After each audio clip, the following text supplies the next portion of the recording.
dealing with a falsehood, you're faced with two options. You can accept it or you can reject it. The basis upon which we take one of these actions is a product of our critical thinking capabilities and a desire to know what is true instead of confirming our bias. A lie can travel halfway around the world while the truth is still putting on its shoes. On Brainstorm, we choose the hard truths over the comforting lies. Reason, compassion, skepticism. This is the Brainstorm Podcast.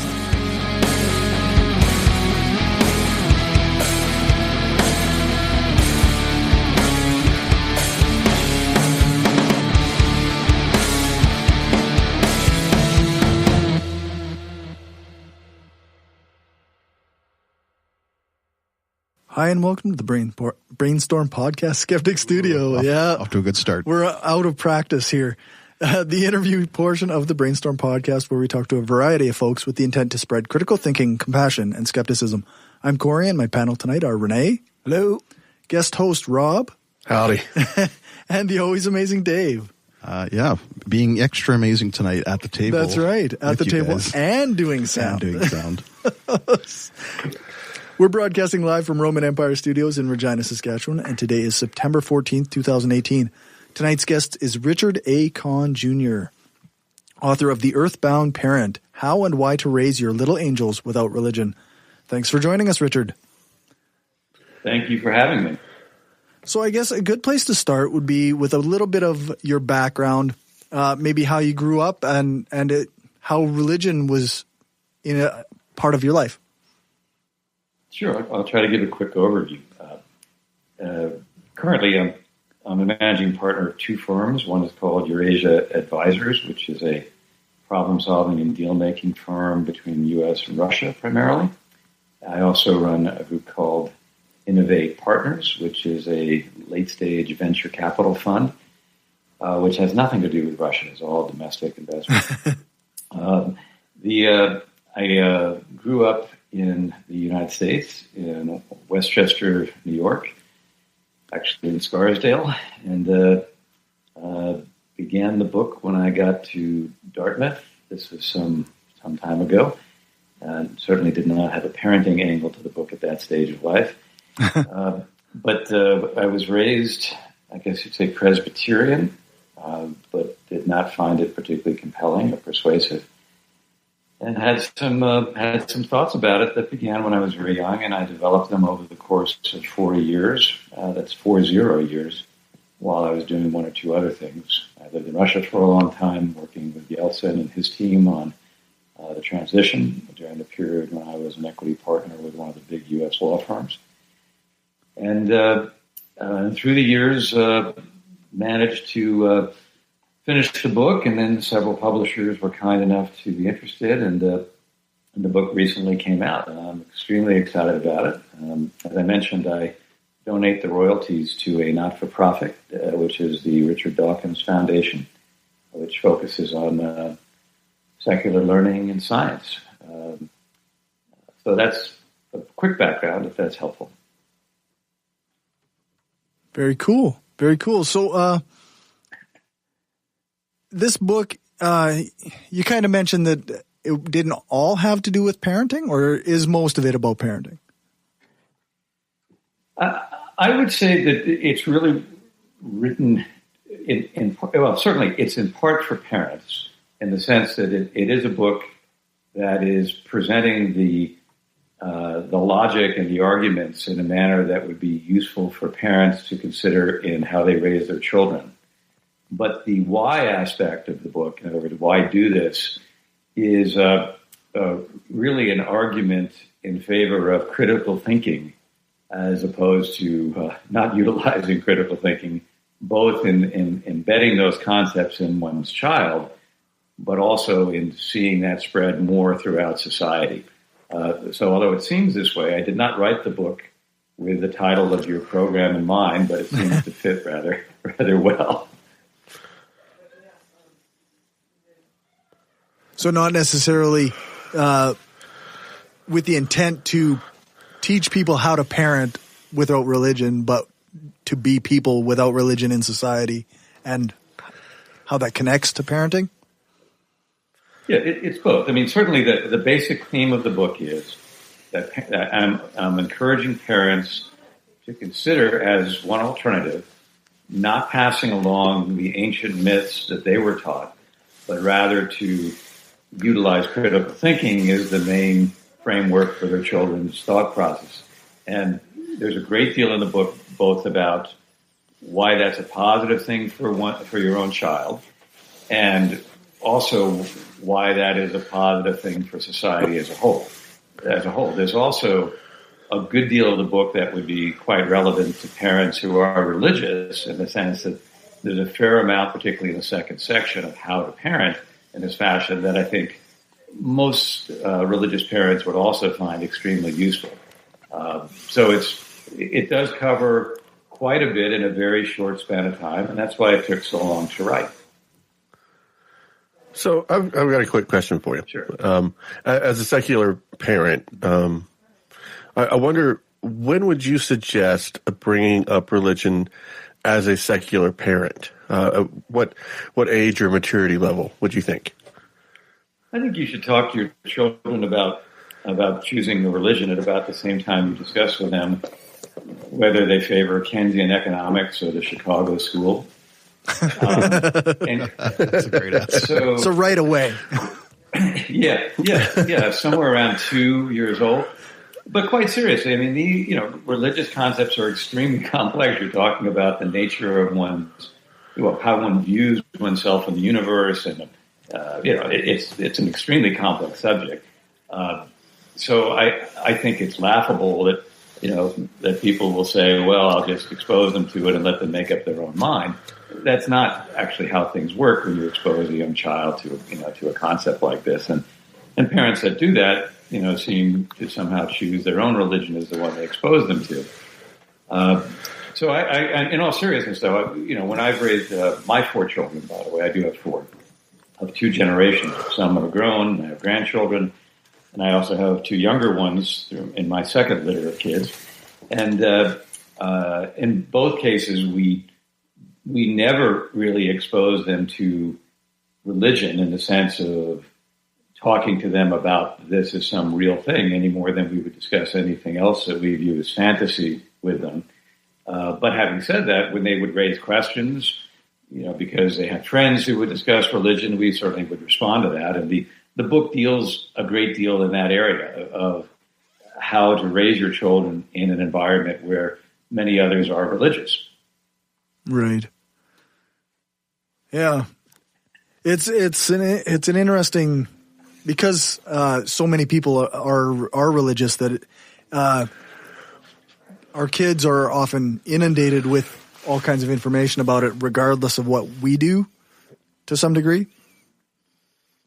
Yeah, so, I agree with that.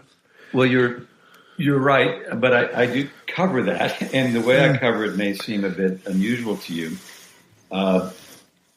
One of the things I advocate in the section of the book that deals with how to raise kids, I encourage parents to be much more interactive with their children and to focus on their educations. My kids, for example, we give them various languages from a very early stage, and they're involved with ballet and or with piano or whatever makes sense for a specific child.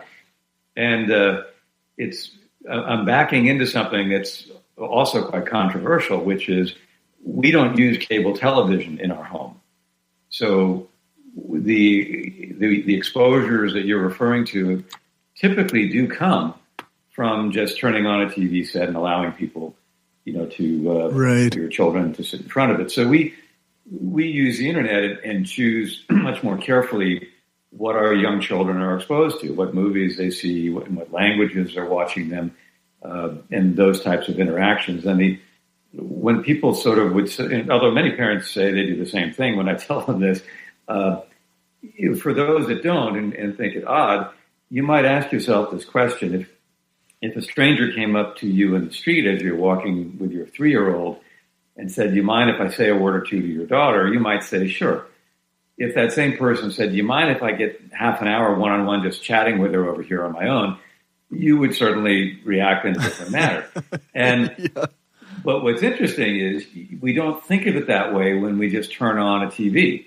And, we may feel that some of the programming is curated, meaning, say you turn on the Disney Channel, then they're going to regulate what's put in front of your child.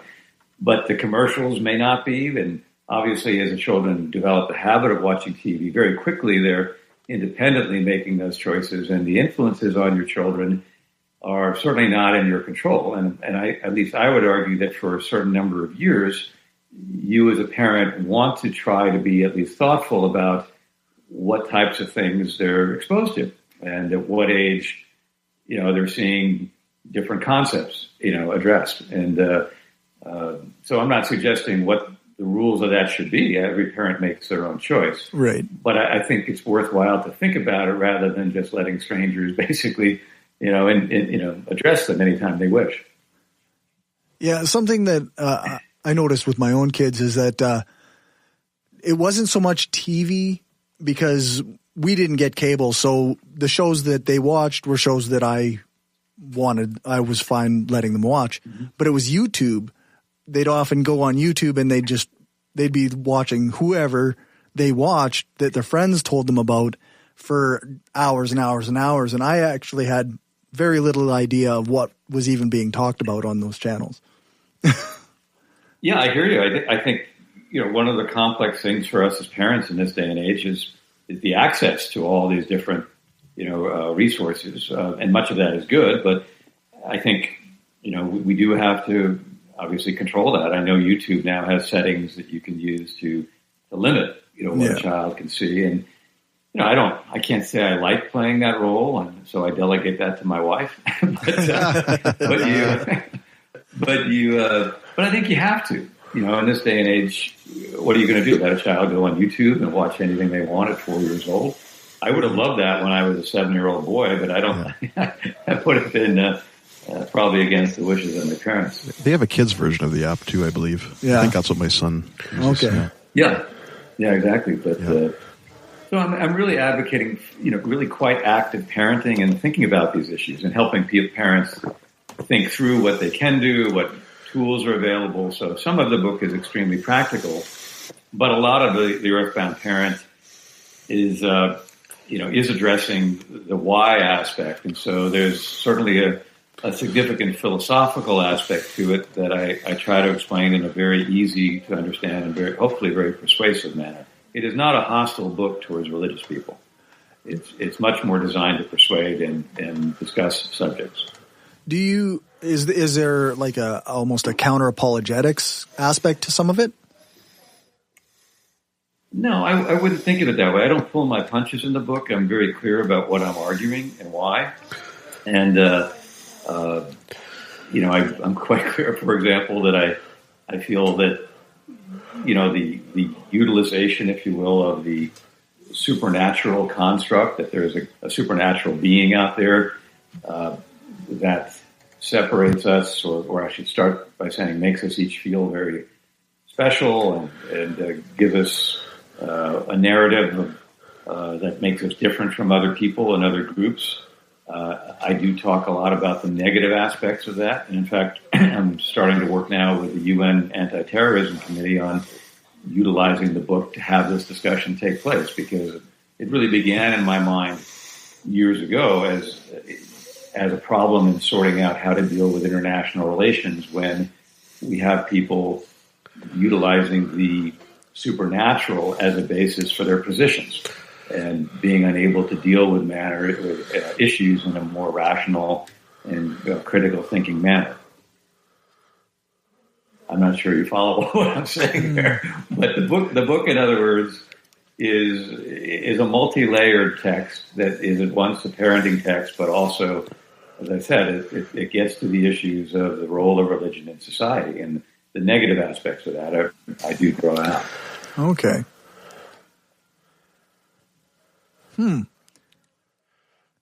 Hey, now I guess I'm going to have to ask the big question for all the secular parents out there. Santa Claus, what do we do? Since we're talking about skepticism, what do we do about Santa Claus? It's funny you say that. It's a good question. What what I suggest people do with all fantasy is embrace it. And so I never for a moment would discourage a parent from letting their kids have a fantasy life and using Santa Claus or anything else up to the age when they figure out that it's not true. And the only point I make is that the problem that I see with the supernatural aspects of religion is the adults didn't let that go. In other words, didn't let that fantasy go. So I view Santa Claus and all types of other mystical figures as absolutely harmless, as long as you don't tell your child when they come to you at 7 or 8 years old, honey, Santa Claus controls the universe, and you bet he's real. I mean, that's not the right response. Right. You gradually let your child, grow into a more reality-based existence, even if they continue to want to play fantasy games once in a while.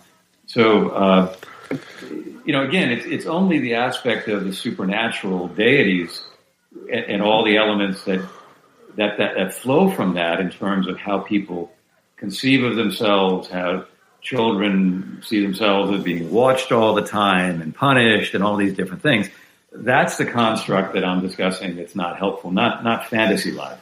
So to the extent you view religion as fantasy, as I do, you could make an argument that you can let that take place for a while.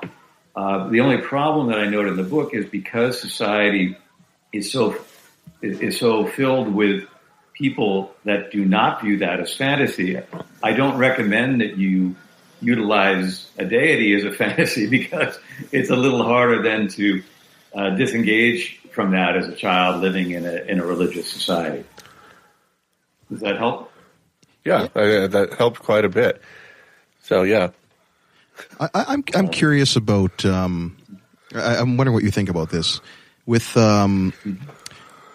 is the aversion to like fantasy as a child, does it have any correlation to, I guess, not being as skeptical as an adult? And I guess what I mean by that is, like, just to give you an example, I won't say who, but somebody I know was very religious, or was, sorry, when they were growing up.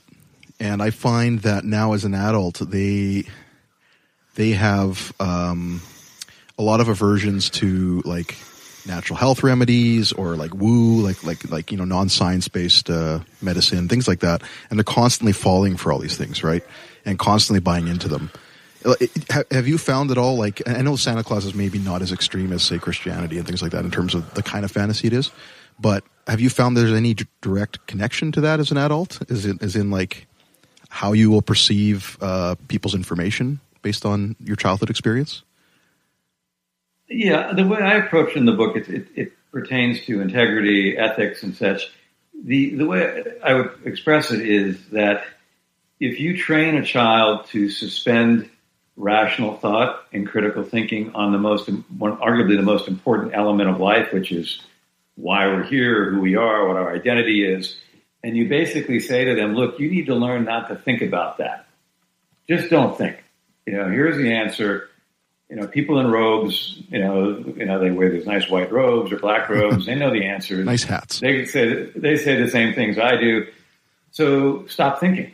I guess the way I would put it is I do not think it's coincidental that people who have been trained to be highly religious in the sense of believing in the supernatural, and I am making that distinction I'll come back to in a few minutes, I'm sure.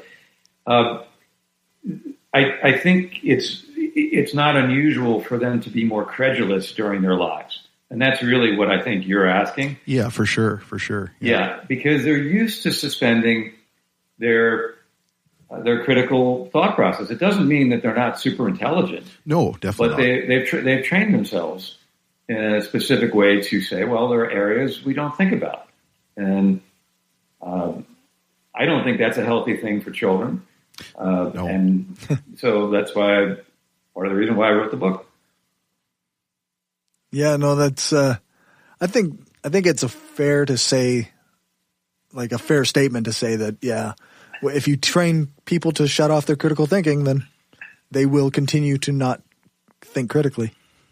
Yeah, I always hear these two terms tossed around in Catholic faith, faith and reason. Faith and reason. So that they're compatible with each other. Right. So that, I suppose there is an entire field of philosophy that's like religious philosophy. Yeah, for sure. Like theologies like that. And they're trying to examine their religious faith through this critical thinking lens. Yeah. Which is where you get a lot of those weird philosophical arguments for... Some of those texts are daunting. They're just daunting. Yeah. The theology of the body is really interesting, but it's like incredibly daunting to get through. Yeah. I mean, fundamentally, it's not rocket science to realize that when people talk about faith, that's a code word for saying, don't think about it. Yeah. Right. Just trust. That's what it is. Yeah, just trust. And look, a lot of the book also deals, and it's a short book. It's only 150 pages, but I'd say the meat of the book is the psychology section of what it is that drives us all or attracts us all towards the supernatural, towards wanting to believe this, which is the credulous factor. Because that's the element of the book that's really saying that we're all in this together. We just may resolve the problem differently, but we all fear, for example, death. We all desire immortality. We all want to belong. All these different types of desires and fears that we're filled with, and it's quite natural that we gravitate towards an answer that solves those problems for us. And some people, are able to sort of turn off their critical thinking side because they've been raised that way, and to be able to answer all those questions by just mouthing a word like God, whatever that means. It's a remarkable thing, actually. I find it interesting that people can be satisfied with really no answer ultimately, but or nothing that moves them any closer to an answer just by forming a word in their mouths. But that's how it seems to work in much of the world, and it's because it's for historic reasons. Because we did all begin long ago our societies without scientific knowledge, without Darwinism. In other words, without explanations for many things. And so it's natural that we came up with an answer or a series of answers that somehow satisfied it. And obviously the supernatural is at the heart of that. And it's hard to kick that. And that's, again, why I wrote the book, to try to pull it apart and make it easier to see all these different strains and help people sort of decide to cut it off at the pass by not, sharing this with the next generation. So I guess a slightly different vein is like, how do you think that, or rather, what do you think of the current state of secularism or this religious faith playing into the way society is run right now? In which country, or do you mean just worldwide? Well, let's say in particular your country, in the U.S. there. Gee, we had to pick a really nice starting point. Well, look, I don't know if I'm in the minority, but certainly I've written the book to provide some cover so other people can also speak about it. I don't think the atheist or agnostic community is particularly well perceived in the United States. There still is this ancient holdover that if you're identified with a religious group, that's a stamp of approval. It means that you're good, and if you're not part of that you're not, and that sort of ethical undercurrent, I think, runs very strong, particularly in the red states of the United States. I sort of show this in the book, I don't think there's any correlation whatsoever between someone believing in a supernatural entity and their ethical framework being higher than someone else's. In fact, I think I show in the book it's quite the contrary. That simply checking a box that you belong to a group can be an end run around thinking about ethics. And if you really start thinking about ethics, that's when you begin to have an ethical framework. So, and I can, demonstrate this off the top of my head. You see all the steps that have been taken by our current administration, whether it's against children or immigrants or the poor. These certainly are not the ethical values that these purported religious groups, or I should say that they purport to hold near and dear. So it's a long battle that we're engaged in now, but I'm very confident that over time, that even those who are highly religious will at least come to reach the conclusion that that is not a label that means that others who do not share their views are not equally ethical or equally good people. And once that happens, that's going to be, I think, the starting point of the, I guess you would say, the disintegration of sort of the branding of religion as the hallmark of a good person. And I think that's a big part of what they offer. And then also, we've only had 160 years of Darwinism. So we've only had a short period of time during which we as humans have had an understanding of how we came about. That's a rational alternative to the supernatural. And so I also think it takes some time for that to permeate societies, including in the U.S.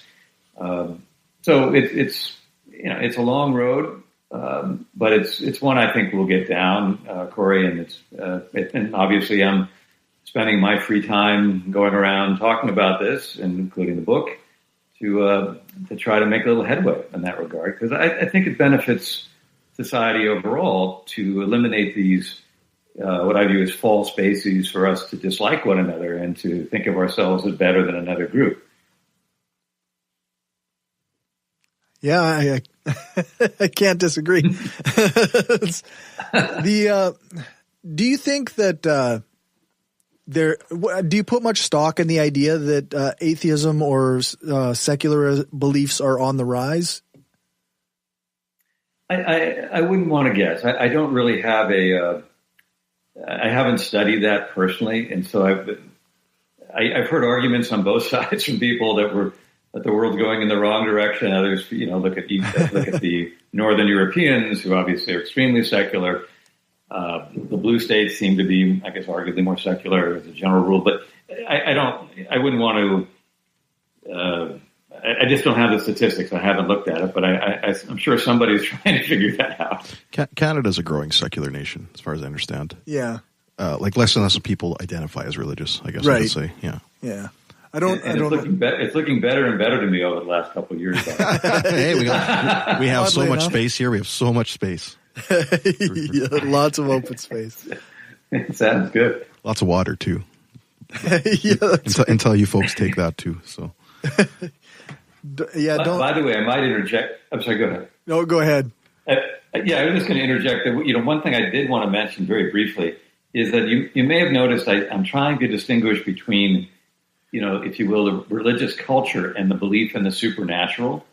And what I'm really saying to parents is there is a way, and it's not hard, to remain part of your culture. Say you're Jewish or Episcopalian and you have family ties and all this. There certainly are plenty of ways to remain identified with your tribe in that sense without embracing in the next generation the supernatural. And the book deals at some length with that. And although I'm not necessarily a fan of any tribalism, it certainly is, in my view, far less harmful both to a child and to society simply to say, look, we're all from, this tribe of Israel. This is where we come from geographically. This is our background. These are the foods we eat. These are some of our traditions. That's a very different thing than saying, oh, and by the way, you are the son of or daughter of God, and this is what God is, and these people they don't worship the same God, and we've been fighting them forever, and they're trying to take our take things from us. It is an important distinction, and I just want to be sure to mention that. Yeah, I find myself often conflicted because so many cultural practices revolve around what people consider as the sacred or the spiritual. And as a person who doesn't believe in that, I want to respect their cultures without, being like, yeah, spirits. I know how you feel. Yeah, especially here in Saskatchewan, because with the First Nations people specifically, I'm thinking like there's a big need for them to be legitimized. Right, and to be able to express their culture in various ways. In public ways and be included. But yet, ultimately, when somebody tells me, oh, my cancer was cured at this sweat, I'm not like, oh, yeah, I bet it was. Yeah, no. Yeah. Yeah. Well, I can comment briefly on it, because we are in a transitional period. At least I'm hoping it's a transitional period. It'll last maybe a few hundred more years as we move away from these godlike concepts that people have, and more into just the cultural stuff that you're talking about. But, the way I would suggest thinking of it, and I don't mean to make light of it, but it at least makes it clear how I would think of it.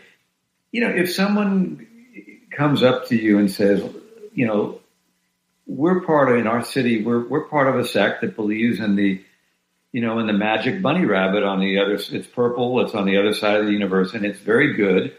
And, it controls things and it's created everything. And we worship the bunny rabbit, and we go to church to do that. And we have various bunny rituals that we engage in. If my kids and I were discussing it, I might say that, look, okay, there are people who believe this. I think when they're engaged in their activities, you don't have to make a big deal of it. You can, if you want to dance around a bunny rabbit tree or whatever, you can do that. But that doesn't mean you need to agree with or respect the core belief that the bunny rabbit is is controlling the universe. And so I try to take it lighter in that sense. In other words, it's not a question of disrespecting people. It's just sort of looking at their views and sort of saying, well, you're entitled to think whatever you want and to live your lives accordingly. And I can maybe sing some songs with you if the bunny rabbit songs are melodic. But if they ever sit down and have a conversation with me and say, hey, what do you think about the bunny rabbit? I would probably say, guys, that's sort of delusional since you're asking me directly. I would try to be more polite at first, but if they really push, that's where I would come out. And, so I don't think it has to be brought to a head is my point. I think in the vast majority of cases, you can, participate in society without making a big deal of it, Or another way to put it is, everybody, who's religious has no trouble rejecting religion on a daily basis. All they need to do is add one more, meaning they reject every other religion on the planet as nonsense, right? Except for their own. And so those of us who are agnostic, or I guess more probably practically speaking, atheistic and secular, we've just added one more religion to the list. The only thing I would kind of wonder a bit is I guess I'm a little cynical with this. It invades public policy too often. I think that's my problem. Some of people's belief systems, right? And so at that point, it's like we actually do need to kind of confront it in some respects, and yes, we do. Yes, we do, and that's look, I do view religion or religious organizations, for reasons I get into in detail, is essentially anti-democratic. I mean, a lot of you look at what religions are, the hierarchical structures, the command aspects of it, the non-questioning aspects of it. It is essentially comes from dictatorial times, imperial times. And yes, it's very frightening to see it linked in with government. In my country, the United States, it's not supposed to be that way. We have specific language in the Constitution to stop it, and the people who came over and wrote the Constitution did not want religion to be part of our government at all. The religious, certainly the Christian part of the United States always says we're a Christian nation. That's simply not the case if you look at the history. And by the way, there were some people here called Indians before we got here, and so I have no idea how they come to that conclusion, but certainly the early settlers had various religious beliefs, but at the heart of it, they wanted to found a nation that did not have the same problems we had back in Europe, where religion was deeply involved in government and created all types of problems. And we're seeing some of that play out now in the U.S., where we have this flavor that it's only the religious people who have an ethical framework of any value, and it's become viewed as normal for religious organizations, which, by the way, are tax-free entities in the U.S., to be able to participate in our politics. So it does have to be fought against, and that's another reason why I'm spending my pro bono time doing this. It's not right. Something that I think I mean, maybe I'm drawing correlations where they don't really exist, but that I think I've noticed is that a lot of countries that didn't explicitly reject religion the way the U.S. did ended up currently in the modern age more secular, where the U.S. Tended to, like, they put in their constitution at the start of the founding of the country, the separation of church and state very much. And but now it's almost like ever since then, the religious people in the U.S. have been pushing back on that and trying to impose more and more theocracy. What do you think of that kind of idea? Like, do you think that secularism is just something that, if it had been left alone, the U.S. would have evolved into? There's no way to know, but just speculating, I would say no. When I look at, for example, Latin America, or, Central, South America, and even going into North America and Mexico, if you have strong religious traditions, and that, in those cases largely Catholic, I think it's extremely difficult to get rid of that from society and the intertwining of government. You look throughout the Middle East, you see basically different religions there, controlling. You see the impact of it in certainly in much of Asia, even in Russia. It's coming back now strongly, although I think that's more of a business decision. The linkage of the Catholic Church, the Church of Russia to the government. But we have to, I guess, keep in mind that, while there are people who are truly religious, meaning believing in God, the history of the world is also one made up of people who are in power, utilizing the authority that they receive by ostensibly being tied to the supernatural God to control things in their own domain. So they use it as a source of power to run their countries and to control their populations. And it's very difficult to draw lines in terms of where it's genuine religious fervor and where it's just being utilized, as an extra sort of force for authority on steroids, essentially, by utilizing the supernatural. So I do think, because of the history that religion began, for the reasons I think are really quite clear, which I stated already, from a period where we didn't have any knowledge of things and we just came up with explanations, I think it's really hard to get it out of our system, because it does such a good job of making people feel comfortable about a variety of issues that they don't want to think about. Although I think there are easy answers to some of these things that people just haven't gotten back to them, including, what do you say at night to your child when they're afraid of dying? A lot of people will say, well, we tell them about heaven and all this other stuff. And I propose an answer that's, far easier. I think it's only 12 words, and my kids never brought it up again. So it's a long way of saying I don't think that this stuff gets out of our system easily. And it's part of why I and many others are sort of fighting to get the issue raised, so that we at least have some strategy for sending up a signal that it's not necessary to have a belief in a deity in order to be a good person and to raise your children to be, wonderful people, ethical people who are doing wonderful things in the world, without believing themselves better than somebody else because they're tied to some supernatural entity.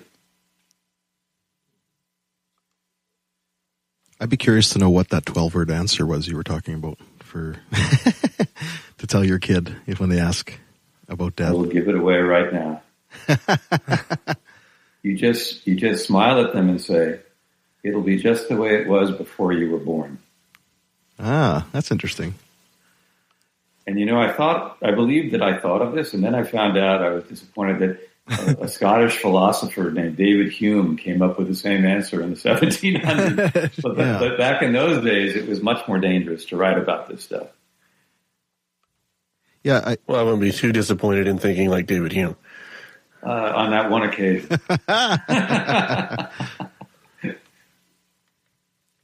Yeah, I've always kind of connected it to there's a film called The Fountain by Darren Aronofsky, and it's like a very multi-religious film, and I always find his films really interesting for that reason. But he kind of connected the idea of like going back into the earth in some way, right? Like being planted into a tree was kind of his whole vision in that film, and that almost reminds me of what you're saying. Like it's like like you decompose, you become part of, right? Like it just all goes back to the way it was. Like there's no.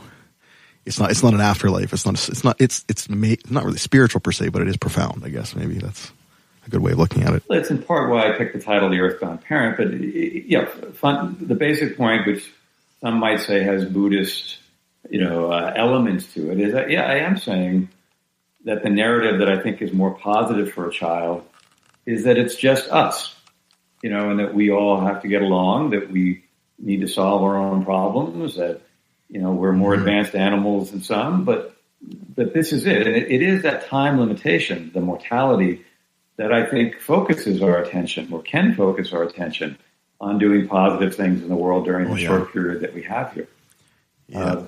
So the message of the book, believe me, is a very positive one. It's not beating up on the supernatural, quite the contrary. It's saying, there are alternatives that are frankly far better and make more sense and are more consistent, both ethically and from a perspective of integrity, with with what you want to tell your child. In other words, I use the word integrity because I've always found it a shame that parents essentially pass along a myth to their children that is a foundation of some portions of our society, which really is pretty obviously not true.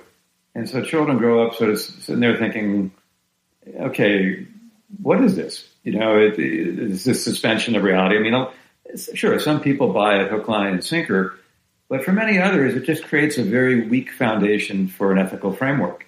And I don't think it's necessary. And that's what I lay out in the book, is what you substitute for that if you don't utilize, if you will, a religious structure to provide ethical training. And it's always amusing to me when people ask me, well, where do your kids get ethics from, if not from church or from temple? And if you want, I'll answer it, but you guys probably can answer it yourselves. I get mine from movies. From movies. I'm only half true on that. Well, most of us get them from fortune cookies. But the real answer, if you ask somebody, and if they have 2 seconds to think, they'll say, I got my morals, my ethics from my parents. Yeah, definitely. Yeah, your community. Yeah, definitely. And everybody would answer that if they're answering truthfully. And so it's remarkable to me. I mean, and then you can get into the argument, okay, well, my parents got them from there, or going back, but where did they come from 1 billion years ago? And so then you get into, that's a whole different type of discussion. But the point is, once you start thinking about this stuff, it's really, at least I hope I presented it in a way in the book, it's really not that difficult. It takes some time to pull it apart and think it all through. But I'd at least like to think that anybody reading The Earthbound Parent, whether they're religious or not, would at least come away with some substantial doubts about the wisdom of passing along these sorts of myths to their children, and the wisdom of at least considering the alternatives of doing that. And then, of course, getting into the other sections of the book that just are more general about how we can parent better in a society where there are all these distractions, and where we, to try to help our children become engaged in the real world rather than the virtual world. Oh, definitely, yeah. Yeah, it's an actual ongoing struggle lately. Yeah, I mean, we talked offline, about chess for a bit before getting into it. I mean, chess is one of many, many things I recommend that parents consider teaching their kids. And there are reasons, as I mentioned, why that's one of my favorite things to bring up. But there are hundreds of ideas I give in the book, essentially, of what people can do in real life rather than just turning on their TV or letting their kids play on their iPhones. But chess, is one that is inexpensive and helps children develop confidence, critical thinking skills, decision making, all types of things flow from that. And as I mentioned, I do a lot of work in the chess world. But one of the things I do is I'm on a board of a not-for-profit where we have taught chess now to 1.3 million second and third graders in the U.S. school system, public schools. And we want to do a lot more of that. And, it changes the dynamic of a school to have kids competing, having fun, playing chess with one another rather than video games or whatever they choose to do. Again, it's not a total answer, but parents have surprisingly great power in shaping their children in the early years. And it's always interesting to me that more parents don't make use of that. And instead of just deferring to how society sort of suggests it should be done. Yeah. And I also have friends who are the opposite, where they make too much use of that and indoctrinate them into things that are probably not healthy for them. Well, yeah, I mean, obviously, I've written the book to try to persuade them not to go down one particular road, but ultimately, every parent has the right to make their own decisions, and I respect that. But that doesn't mean I can't at least try to give them some ideas of what might work and what the alternative might be to in a situation where there may seem not to be an alternative. Although there is a limit to their rights in our country, at least with child protection laws. There's a limit to what they can teach their kids. Well, I'm happy to hear that, depending on what the laws are. But I think my own bias would be I think one wants to be very careful about limiting a parent's discretion. Yeah, for sure. But of course, society always we're one of the beautiful things about non-religious society is that it does advance over time. Meaning, it's not tied to any specific text. It goes back 1,000 years, supposedly to a time where everybody knew more than we do now. Even though in every other discipline we would all laugh at the idea that they knew more about medicine back in those days than we do. Right. But somehow, in terms of theology and these things, they somehow were perfect. But the world does advance, and society advances, and certainly, if a society reaches a conclusion that there's a minimum standard for care of a child, both physically and psychologically, I think that's normal. We certainly have plenty of rules in virtually every society against, physical abuse of children. And exactly. I can certainly see how a society could say, well, there are certain things you just can't teach a child, because that's harmful to their psyche. Yeah. I'm not advocating that for religion, by the way. I'm not going anywhere near that far. No. Although I do argue that it is damaging to kids to have the construct, but I don't suggest that parents shouldn't have the ability to make those choices, of course, for themselves. Yeah, that would have to be a very nuanced discussion. Very nuanced. Very nuanced. Yeah.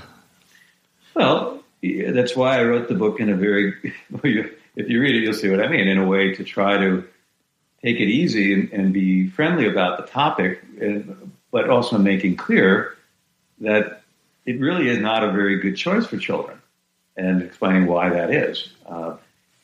But it's probably look. I realize that the vast majority of highly religious people are never going to read the book. They would not want to consider it. But those that are borderline, hopefully it'll have an impact on them, and more people are in that position. There certainly are plenty of parents I know who were raised with religion and didn't really want to pass it along, and found this was a helpful way of thinking through the issues. It just frankly covers virtually anything you could think of in terms of both why and how to do it. But people obviously at the end of it make their own choice. Well, I think that's a really interesting demographic you're pointing out, though, the people on the edge kind of thing, or questioning, or not sure. I definitely have a friend who that was one of the things she said to me. She has some kids, and she's been a part of like a Christian church for a long time, and kind of saying like, if I leave that church, where do I get my community from? Do the kids learn good things? On and on and on, that kind of stuff, right? So that's definitely a huge concern for some of these parents who are on the fringe, kind of considering. Right. What do I do, Well, yeah, that's exactly right. And so I did cover, some of it's in the Q&A at the back of the book, but I try to deal with a variety of situations that people can be faced with. You describe one which, where someone gets a lot of value from the community. That's a very common scenario. I mean, for many religions, the religion is really a business, right? You're tied into a community, and they trade with one another, or they hire one another, all sorts of things. And so there are many practical reasons why you would want to be in that, or you may be dependent on them for money or for food, right? So or you may be you'd be raised in Turkey where, you hear the loudspeaker go off 5 times a day. Let me tell you, when I was there and heard that, I thought, wow, it's really hard not to come out as a fairly religious person when that happens to you all day long, every day. That's wild. So each situation is different, but I would say that, that there are certainly ways, which I describe in the book, to be part of these societies and these organizations and these communities without the literal supernatural aspect being passed along to your children, without believing that. In other words, you can, certainly, have discussions with your child about the ethical benefits, basically saying, look, I share the idea that we should be good to one another, and the people in this organization certainly subscribe to that. But that doesn't mean that you have to go full bore into the supernatural, and that's where I would suggest parents consider drawing a line. For those who are in slightly different communities, there certainly are plenty of community activities that are secular that people can get involved with, and I think more and more of those are developing, within some of the larger cities and stuff. I mean, there are countless examples I give in the book of organizations, groups, athletics, clubs of all sorts. But I think the basic thing we want to remember, though, is that in our societies, whether in Canada or the United States, and in the vast majority of societies in the world, we're no longer in a position where the ethical framework comes from religion. We have this thing called rule of law. And for every one of the 10 commandments, let's assume maybe 4 of them still have some relevance, and if you read them, there are 100,000 laws that exist.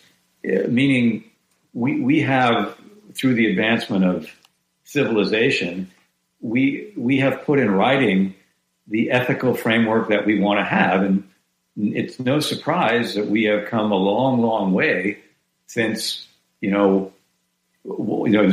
since whatever BC or whenever you want to date different documents that one religion or another decides to rely upon. And I view that as an extraordinarily good thing, that, it's not enough just to say, do unto others, whatever. And we now have 1,000 scenarios of exactly how we want to treat one another, including minorities, including women, including this and that. And those represent, in my mind, great advances, just as we've had advances in science and in medicine. And they're reflected in our ethical codes, which are our laws. And so I think if people, read this and start to get, if they start to get the idea that, these organizations really don't provide a necessary function, other than the fact that, as you say, they are holdovers, of communities. And some people want to be part of those. I can understand that people like to sit together and sing songs and have a feeling of belonging together. That's one of the main psychological dimensions that draws us towards religion. But, you don't have to get your belonging sense that way. There are alternatives if you decide to look at them. It's, again, just a question of what specific circumstance a certain person finds himself or herself in.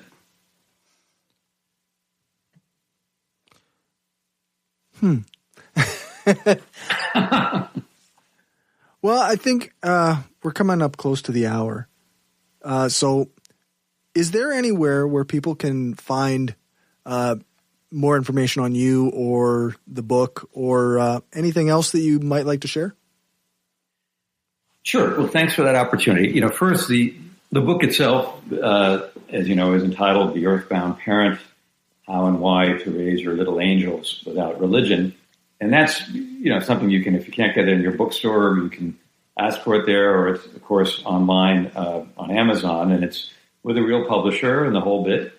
And in terms of my bio, probably the easiest way to get that is to go to the website of Eurasia Advisors, which is, it's spelled as it would sound, Eurasia Advisors, with the A in the middle shared between Eurasia and advisors.com. And that contains both biographical info on me and my team, and also on the press section, covers the work that I did in Russia, the keynote I gave to the United Nations on a related subject of international law, and a variety of other pieces of information.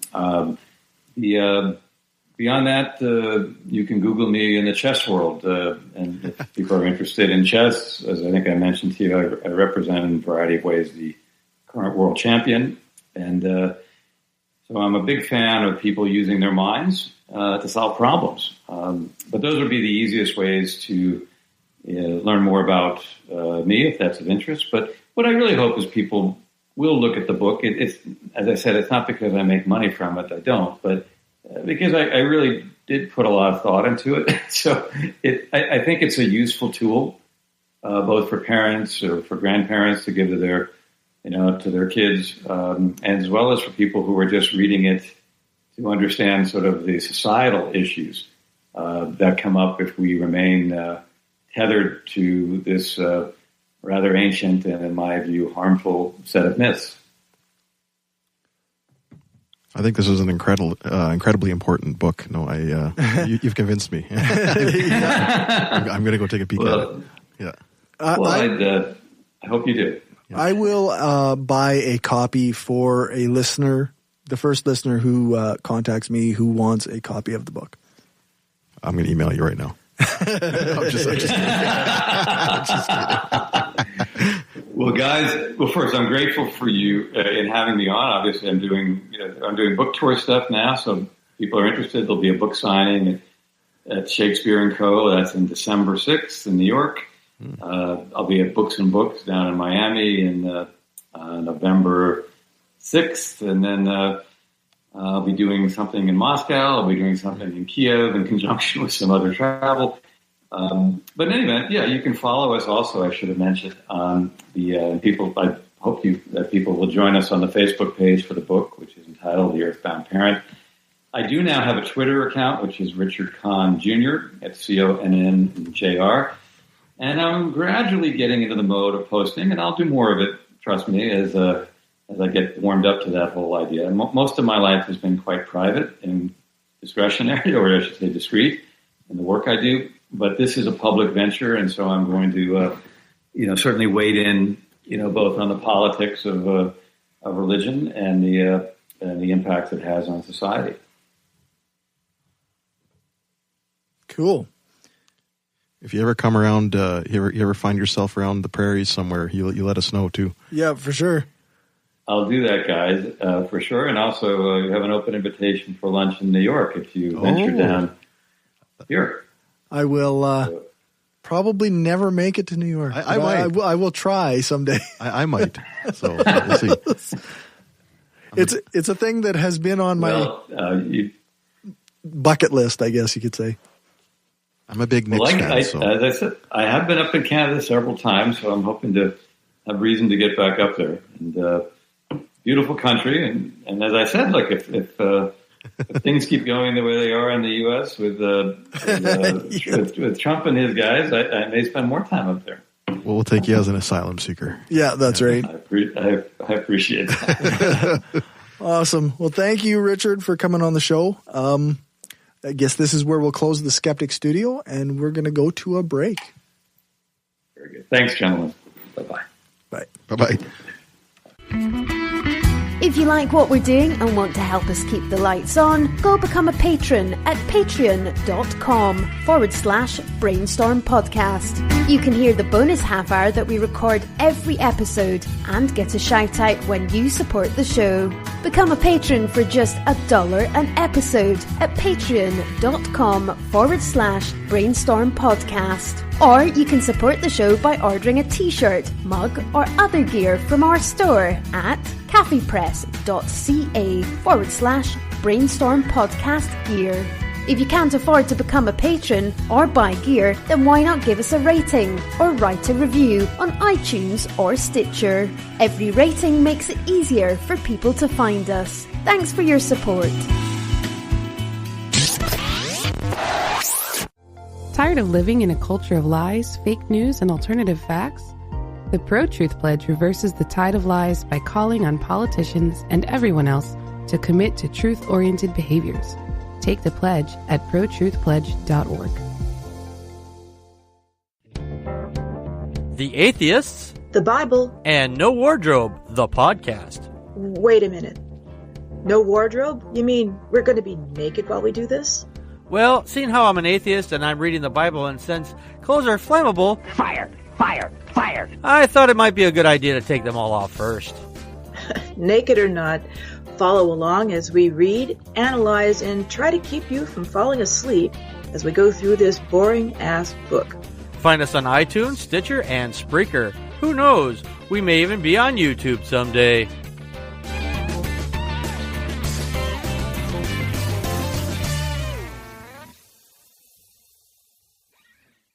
So I'm going to do a reading from the book White Fragility by Robin DiAngelo. It's kind of a short reading. I just feel triggered. Yeah, that's right. Not me, I'm brown. Yeah. Yeah. So the reading is from the very first chapter, not the introduction, not the author thing before the first chapter. The first chapter. She starts off. I am a white woman. I am standing beside a black woman. We are facing a group of white people who are seated in front of us. We are in their workplace and we have been hired by their employee to lead them in a dialogue about race. The room is filled with tension and charged with hostility. I have just presented a definition of racism that includes the acknowledgement that whites hold social and institutional power over people of color. A white man is pounding his fist on the table. His face is red and he is furious. As he pounds, he yells, "A white person can't get a job anymore." I look around the room and see 40 employees, 38 of whom are white. Why is this white man so angry? Why is he being so careless about the impact of his anger? Why are all the other white people either sitting in silent agreement with him or tuning out? We have, after all, only articulated a definition of racism. White people in North America live in a society that is deeply separate and unequal by race, and white people are the beneficiaries of that separation and inequality. As a result, we are insulated from racial stress. At the same time that we have come to feel entitled to and deserving of our advantage, given how seldom we experience racial discomfort in a society we dominate, we haven't had to build a racial stamina, socialized into a deeply internalized sense of superiority that we either are unaware of or can never admit to ourselves. We become highly fragile in conversations about race. We consider a challenge to our racial worldviews as a challenge to our very identities as good, moral people. Thus, we perceive any attempt to connect us to the system of racism as an unsettling and unfair moral offense. The smallest amount of racial stress is intolerable. The mere suggestion that being white has meaning often triggers a range of defensive responses. These include emotions such as anger, fear, and guilt, and behaviors such as argumentation, silence, and withdrawal from the stress-inducing situation. These responses work to reinstate white equilibrium as they repel the challenge, return our racial comfort, and maintain our dominance within the racial hierarchy. I conceptualize this process as white fragility. Though white fragility is triggered by discomfort and anxiety, it is born of superiority and entitlement. White fragility is not weakness per se. In fact, it is a powerful means of white racial control and the protection of white advantage. Summarizing the familiar patterns of white people's responses to racial discomfort as white fragility has resonated for many people. The sensibility is so familiar because whereas our personal narratives vary, we are all swimming in the same racial water. So that's that. I didn't want to get too deep into the book because I really do think that everybody should read or listen to that book. It's pretty interesting. Mm-hmm. The idea that we're white people, because we haven't had to be white, we're just the default for so long. We're really fragile when we're told that we're white, or we're told that we aren't superior, or that we take part in systems that oppress people. It's racism, Cory. Yeah. That's reverse racism. You're being racist. Reverse racism. Yeah, that one pisses me off. There's a video floating around Facebook about white fragility, and it's kind of funny. That's about I think it's maybe it's around Twitter, but there's one of those. It's like College Humor or something. I don't remember who made it, but okay, maybe I have seen that one. Yeah, she goes to touch the black woman's hair, and the black woman was like, "No, you can't touch my hair," and she's like, "Oh, my sensibilities." So, yeah, that's pretty. That one's pretty funny, and it hits straight on with what this chapter was about. How we as white people do have trouble facing when we are called out on our unintentional racism is what it is. Right. A lot of times. And we all, I think all white people do it. It's a given. We grow up in a society where we actually don't have to think about that most of the time. And sometimes it's like, oh crap, I can't believe I just said that. Right. You know? Yeah. I'm currently listening to, So You Want to Talk About Race by Ijeomo Aulu. I think that's right. And it's similar. It's about it talks about a lot about that same kind of idea, like where white people tend to just say things and just do things and without thinking about it, and it often contributes to like stereotypes and oppression in ways that we don't really recognize, and then we get defensive when it's brought up to our attention. So. Right. It's sort of like this weird form of passive racism that we have. Yeah. It's not intentional racism like some bigoted asshole in the South somewhere, right? It's the guy in Washington State that just has this weird idea about, black hair or something. Right. It's unintentional racism. Or it's people saying diversity is bad. Yeah, that's right. That's the most, too much is bad, I should say. Too much diversity is bad. Some is okay. That's right. Don't even get me started on that one. That one's the antithesis of what I do. That's been the recent headline in both our countries, like in Canada and USA. Yeah, that's right. The politicians saying that. Well, and Sean Hannity said that. Oh, yeah, that's right. Sorry, it was Sean Hannity who said it in the States. Here it was, I think, a Quebec politician, was it not? Yeah. Yeah. Maxime Bernier. Was it actually Maxime? Yeah. Yeah. Who's starting a new political party. That's right. The People's Party of Canada. The People's Party. Yeah. And he's not running a race for the leadership. He's just declaring himself as soon as I hear People's Party, I'm thinking... But not too much diversity in that party. No, that's right. So we're going with just Chairman Maxime? Is that what we're doing? Chairman Maxime? Yeah, that's right. Is that the White People's Party? Yeah, essentially. Well, again, not too much diversity in the party. You can't have too much. That's going to be bad for Canada. Right. Too much. God. There's a limit to the diversity we're allowed to have, which essentially means don't have too many brown people. That's right. We need to, you got to stay the majority white.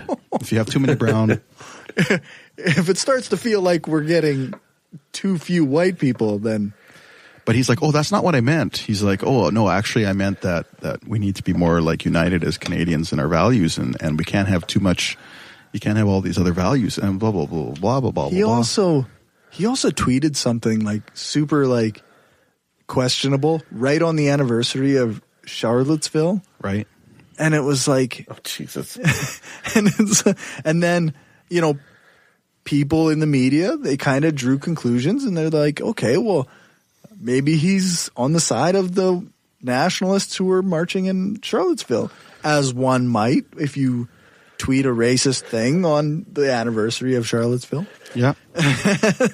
And then he was all, oh no, I didn't mean it that way. I just didn't know that was the day that I was tweeting that racist thing. Sounds, yeah, exactly. It was racist anyway, but it happened to be on that day. Like, what? No, yeah. White fragility. Yeah. But that's my biggest thing about it. I can't, like, there is definitely right now a whole mentality that white people shouldn't become the minority ever. Like, that it's like that would be bad for both of our countries. and I'm just like, but why? Why? Like, exactly. what is, that's really just your fear. That's just really, you're worried that you'll be treated the way you've been treating all of us for so long. Right. So. Sure seems like it. Well, when I saw a stat or a study or something that said within 2 or 3 generations, the white American will be a minority. Could be.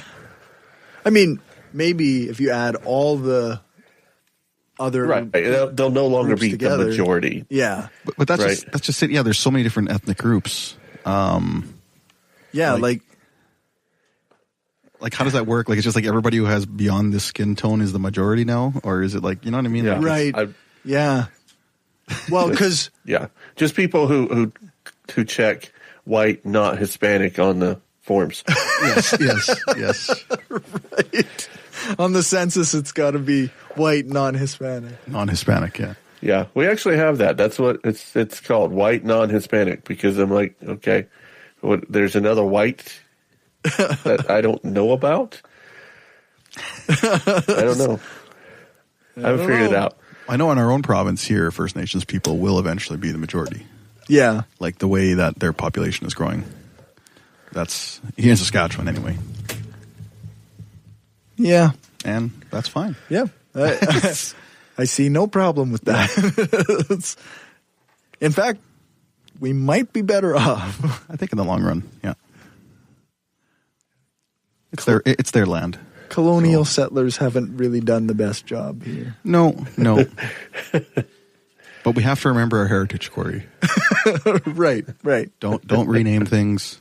Don't take statues down. Sir John A. Macdonald that's our heritage. Totally our heritage. He's totally cool too. You can't erase history, Cory. Right.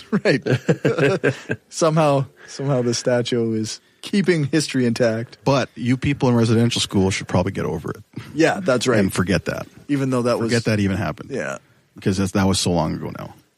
What, 30 years? You can forget that thing. We're going to honor this thing. Yeah. That's a whole other topic, but that's related to white fragility stuff. It really is. It really is, right? Like, yeah. That'd be like telling a Chilean, you know what? We're going to have a Pinochet statue in the park. Right. Because that's your history, and that's. And we're going to honor that history. We're going to honor that. But you got to get over the other stuff that he did. You're going to have to walk by every day and remember how he murdered thousands of your people and imprisoned your father and all these things because it's a part of your history. Right. Right. Just like all the Hitler statues in Germany they have. And all the. Although it does seem like people are forgetting that part of history somehow. Well, people here anyway. People in the States especially. Yeah. Oh yeah. They'd like to erect some statues of him somewhere. Yeah. Except they'll put khaki pants on him. That's true. Give him a tiki torch. Tiki torch. Yeah. A shitty haircut. Oh, I guess Hitler already had that. You kind of already had that. Haircut. That's right. Jeez, eh? Never trust a man that can't grow a full mustache. I don't know. I think he ruined a good look. He did. Charlie Chaplin had that, right? Charlie Chaplin pulled it off pretty well. Then Hitler came in and ruined that quarter mustache. I mean, it's never going to be okay. Like Like we're almost 100 years away from that, and it's still not okay. I think it's over. That mustache is done. That mustache is just done. It's over. I guess us white folks can just take that hit there. Trump is going to ruin the fake tan. That's what he's going to ruin. That'll be. I hope so. You can't have a fake tan because Trump had it. Was that spray on tan ever a good look? No. But they'll stop doing it at bodybuilding competitions, though. Yeah. If we can associate it with fascism, that'd be a good thing. That's right. The name of the episode is Spray Tans and Fascism. Surprisingly connected. Yeah, that's right. Well, you probably could draw a parallel, really. Hitler was going for the Ubermensch. Yeah. All right, let's. I'm going to go to some feedback here. Ooh. We had our interview with BJ Mendelsohn last time, and it posted earlier this week. And at Jesse Hoffner on Twitter said, "Great interview. It was cool to hear someone with more familiarity of the influence of social media to kind of tamp down on the Russia conspiracy shit. Great show as always." Oh. Yeah, it was interesting, like, to kind of say, like, maybe a little bit of, like, this Russia in social media influence might have been a little bit overblown. Maybe. I mean, I think there was definitely influence.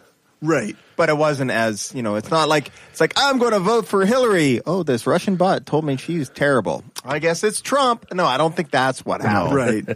All they really did was like perpetuate the idea that was already there. Yeah, the divisions were there. Right. It was just kind of taken advantage of to some degree. Yeah. I think it might have had some play into the non-voters, not the switch voters. Yeah. Right. If anything, I'd say Comey had more play than the Russians. Comey, yeah, that was a bad move. Yeah, that was horrible. And after the same episode, at Jeff Nords on Twitter said, "I really enjoyed it, and it made me reflect on my social media / online use. Thank you for interviewing him." So that was cool. On YouTube, Roxanne Henkel said on the interview with Bob Nygaard, the psychic investigator, she said, "This is a great episode. I had the pleasure of being on a panel with Bob." So that's cool. New patrons. I already gave her a shout out when I redid the outro for the last show, but Kayla Jean Horan Dimitrick, I hope I said that right. I probably did. Probably not. I almost never say anything. That name sounds right. familiar. Yeah, you might. She's one of our Saskatoon friends. That's who it is. Okay. Yeah, she's our newest patron. Oh, good for her. Good for you. Good for us. Yeah. Thanks a ton, Kayla, and thanks to all our top patrons. Or thanks to all our patrons, but especially our top patrons, Bassett, Sammy, Destin Doesn't Suck That Much, Daryl Goosen, Aaron Young, William Driver, and Positively Skeptical. Becoming a top patron means you donate at the Skeptic level, which is $5 per episode or higher on Patreon at patreon.com/brainstormpodcast. We have no new reviews. It's a shame. We only have 10 reviews on Apple Podcasts. 10? That's not too bad. Start. Wow, I mean, we've been going for 5 years. That's 2 a year. That's true. Has it been that long? Yeah. Oh, my God. In November, it's 5 years. I've had just as many studios, too. Yeah, I'm sure. That's right. Yeah, just as many locations. I already said, instead of being Roman Empire, we should be what? The Byzantine Empire right now? Maybe we're the Byzantine. Yeah. We might actually be the Holy Roman Empire now. Yeah. Yeah. That's right. That's actually pretty, yeah. All right, and now for the plug your stuff segment. Oh. I'm going to go with Rob. You got stuff to plug. I do have stuff to plug. I am the director of the Original Model Project, a organization who is bound and determined to change the American motto from "In God We Trust" to "E Pluribus Unum," as our founders intended. Right. You can find all our stuff at originalmotto.us. And yeah, I'm just happy in there hitting the streets with that message. So Cool. I will definitely add a link to that in our show notes. Cool. Dave, do you have a thing to plug? You know, there's so much going on in my life. I'm like... It's hard to pick one thing. I'm grasping to think what I should plug. I know there's... I don't know when it's happening, but one of the films I scored is screening in London. That's cool. Next month, I think, or something. I'm like, I don't know when things are happening because there's too much. Right. But, yeah, that's called From Up North. It's a short film about a residential school survivor and kind of his story. Actually, From Up North? From Up North, yeah. Okay. It's actually interesting. It's short, but it's like basically there was a whole interview process with the residential school survivors, and so people like collected stories basically. Wow. And so this First Nations friend of mine, she's a filmmaker as well, and she was like adopted into a white family, so has a very different childhood experience than some of her colleagues, right? And so she was one of these, I think they call them truth keepers, or I don't know, I can't remember what they called them, but anyway, she interviewed people who were in residential school. So we had an elder come in, and Noel Starblanket is his name, and she interviewed him, and it was really interesting. Yeah. Cool. So good 2 hours of interviewing, but very short film. I will, I will look that up, and I will try and find some information to post in the show notes. Yeah, for sure. Because like I say, it's screening in London. It's screened lots of places already. Right. But, it probably will continue to screen at various festivals. Very cool. So, Rene, you got anything going on? Nah, of course not. Okay. Brainstorm has a newsletter now. Oh. I will be sending out a weekly newsletter. You can sign up by going to our website and clicking on the sign up click thing button. It's called a button. Up in the right-hand corner of your screen. Or there should be a pop-up that comes up if you go to our website, brainstormblog.net. You'll get news, updates, links, and the news show notes and a bunch of other stuff every week. I guess that's it. Let's click that outro music. For all the other things, you can check out the show notes at thebrainstormpodcast.com and our website, brainstormblog.net. Thanks to our financial supporters, Kayla, Janet, Kim, Stephanie, Zach, the Utah Outcasts, Bassett, Will, Aaron, Daryl, Destin Sucks, Bob Glenn, Destin doesn't suck that much, Magnus, several species of small furry animals gathered together in a cave, Positively Skeptical, Rob, Keith, the Podong Polymath, and Larry. If you want to join them and help the show grow, then you can do that at patreon.com/brainstormpodcast. Or you can go and buy some stuff at tpublic.com/stores/brainstorm-podcast-gear. You can join us every 2 weeks on brainstormradio.net. Our next live show is on September 28th, and our guest will be Baba Brinkman, science rapper. Thanks again to Richard for joining us. You can find more of his stuff at facebook.com/the Earthbound Parent, or I think he said eurasia.com. I don't remember. I'm just going to Google his name. I'm also going to Google his name, and I recommend you do it as well. So make sure to check that out. And also remember, I'm offering a free copy of his book, The Earthbound Parent, to the first listener to get in touch with me. Thanks, Rob, for joining us. It was a pleasure. I will definitely post links to the original module project. That's right. I own that website too. Okay. I got Fox News bungled us one time, and I went and bought it. Perfect. Thanks to Dave for our intro music. Thanks to Aaron Rabbi from Embrace the Void podcast for doing the voiceover for the intro. You can find his stuff at voidpod.com. Thanks to Alex Capper-Murdoch for doing the voiceover for our ads, and thanks to Jason Camo for our outro music. You can find his stuff at loststateofmind.com. All music played is either with permission or under the SOCAN license to play. For more information on SOCAN, you can check out the music license info page on our website, brainstormblog.net. Remember to give us a rating, a thumbs up, or a fave on your podcatcher of choice. Join our Facebook group, like our page, follow us on Twitter, share the show, and spread the word. Seriously, share, like, comment on Facebook or Twitter. Reply, retweet, and all of that stuff. Increased engagement means more people see the stuff. Thanks for listening, and remember, the truth matters.